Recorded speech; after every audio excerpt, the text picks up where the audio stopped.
Hi, this is Shobhu, and I'm a part of two IIT alumni who produce daily videos of math and physics in our YouTube channel, Mathophy. Let's get started with our JEE problems. So for today's first problem of the day, we have a very simple looking problem, tan 3x minus tan 2x by 1 plus tan 3x tan 2x equal to 1. But the solution is not so simple. It's a very complicated problem. We'll see why.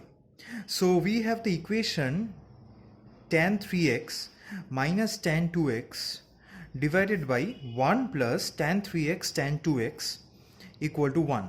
So if you remember the formula of tan A minus B, what do we have for tan A minus B? That is the difference of the two angles. We have the formula tan A minus tan B divided by 1 plus tan A tan B.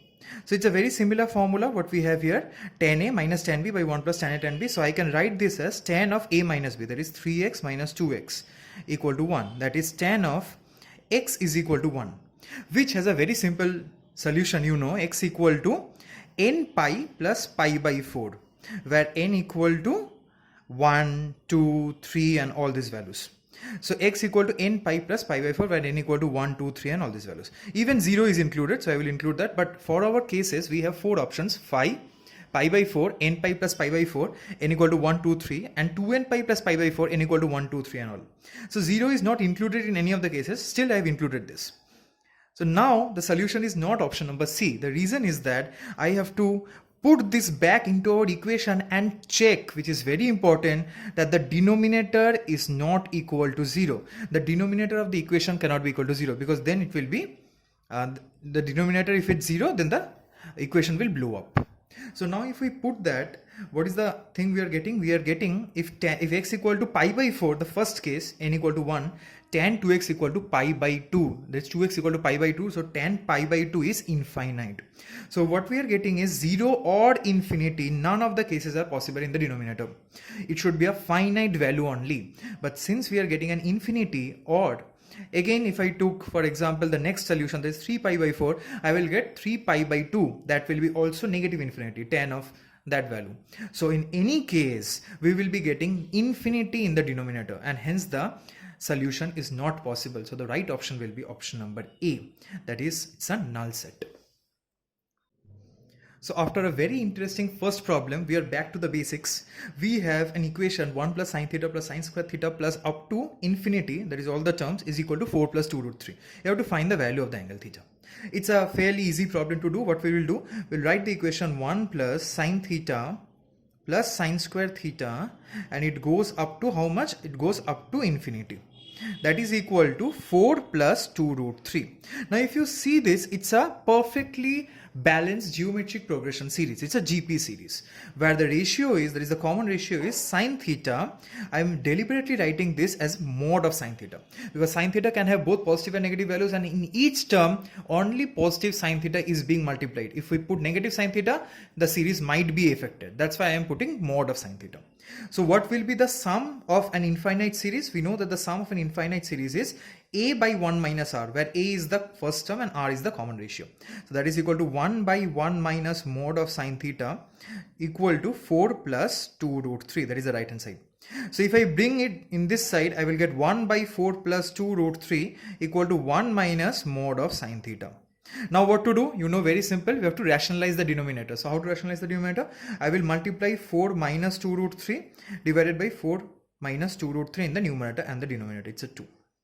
Okay. So if I multiply this, the numerator will be 4 minus 2 root 3 divided by, what will I get here? I will get 4 square minus 2 root 3 whole square. A plus b into a minus b. A square minus b square equal to 1 minus mod of sine theta. So I will be left with 4 minus 2 root 3 divided by 16 minus 12, which is equal to 4 minus 2 root 3 by 4 equal to 1 minus mod of sine theta. Now if I simplify this, I will be getting 1 minus root 3 by 2 equal to 1 minus mod of sine theta. 1 and 1 gets cancelled, negative negative gets cancelled. I am left with sine theta mod equal to root 3 by 2. For this, I will be having two possible values. Positive sine theta is equal to root 3 by 2. So if I write that, sine theta equal to root 3 by 2. So what will I get? I will get values both in the first quadrant and in the second quadrant. So what will be the value in the first quadrant? Theta equal to pi by 3, very simple, 60 degree. And in the second quadrant, the value will be 2 pi minus pi by 3. You have to remember sign is positive both in first and second quadrant. So what is the value we are getting here? I will be getting not 2 pi minus pi by 3, pi minus pi by 3. I will be getting here 2 pi by 3.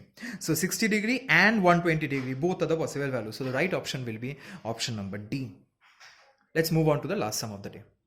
For the last problem of the day, we have a very interesting problem that is very much expected in your JEE mains. Sin 5x plus sin 3x plus sin x equal to 0. You have to find the value of x other than 0 lying between 0 and pi by 2. So the interval is also given. You have to simply find the value of the angle. I will use a very important trick here. I will write sin 5x plus, instead of sin 3x, I will write the third term first. So sin x plus sin 3x equal to 0. I can rearrange the terms, it's only addition. Now I will use the formula of sin A plus sin B. So what is the formula we have? 2 sine of A plus B by 2 into cos of A minus B by 2. So sin 5x plus sin x will be equal to 2 sine of 6x by 2, that is equal to 3x, cos of 5x minus x, so that is equal to 4x by 2, that is equal to 2x, plus sin 3x equal to 0. Now why did I do this? I wanted to take common sin 3x, that's why I did this. So I need to take common sin 3x, the next step as it is. So that is equal to sin 3x into 2 cos 2x plus 1 equal to 0. That means for this case there are two possible solutions, either this equal to 0 or this is equal to 0. So if sin 3x equal to 0, that doesn't mean x equal to 0. That means 3x equal to n pi. You have to remember sine is for any integral value of pi, sine is 0. So what am I left with? X equal to n pi by 3. And if we see that interval 0 to pi by 2, the only value that is possible is x equal to pi by 3.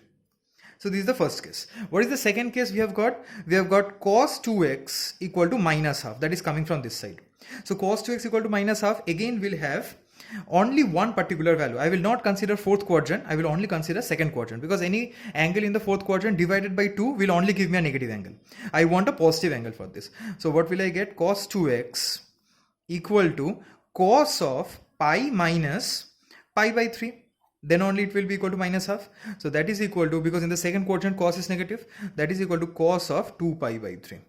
So I have got 2x equal to 2 by pi by 3, the only possible solution. It cannot be minus pi by 3 because it should lie between 0 and pi by 2. So x equal to pi by 3. So in both cases we get a single solution, x equal to pi by 3, that is 60 degree. So our option will be option number C. That's all for today. Thank you for watching. Like, comment and subscribe to our YouTube channel Mathophy for your daily dose of math and physics.